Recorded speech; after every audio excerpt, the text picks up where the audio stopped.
সাথী আর সাথী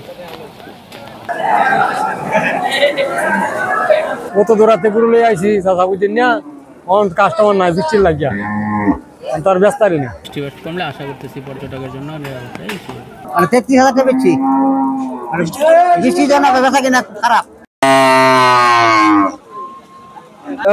কুরবানি গরু কেনার জন্য বৃষ্টিজনিত কারণে হাটের অবস্থা খুব বেহাজাল অবস্থা।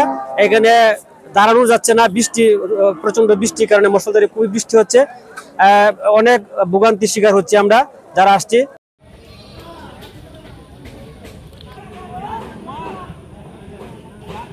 দুর্গাপুর উপজেলার হাটশিবগঞ্জ একটি ঐতিহ্যবাহী বাজার এবং এখানে বহু আগে থেকে সেখানে প্রতি শুক্রবারে অনেক বড় গরুর হাট বসে এবং এখানে অনেক টাকা বাইরে থেকে বহু ব্যবসায়ীরা গরু নিয়ে এখানে আসে এবং এখান থেকে গরু কিনে নিয়ে যান।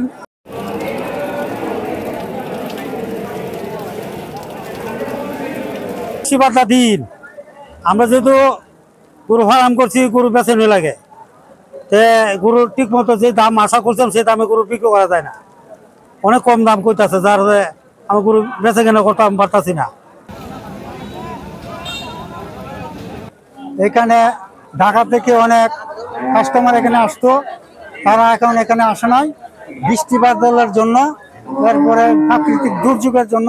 আমরা যারা ফার্ম করছি আর কি, এই ফার্মে গরু বিক্রি করতে পারতাছি না, আমরা খুব অসহায়ের মধ্যে আছি।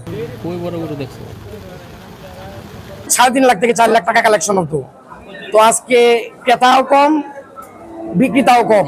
আপনারা আসলে যে গরু দেখছেন তার ডাবল গরু হওয়ার কথা, তো আসলে সবই সৃষ্টিকর্তার ইচ্ছা। যদি দিন ভালো থাকতো, আকাশ পরিষ্কার থাকতো, তাহলে হয়তো আমাদের টার্গেট ফিল আপ হইতো। বৃষ্টির কারণে আমাদের ক্রেতা বিক্রেতা দুটি আসলে সুপার ফ্লপ।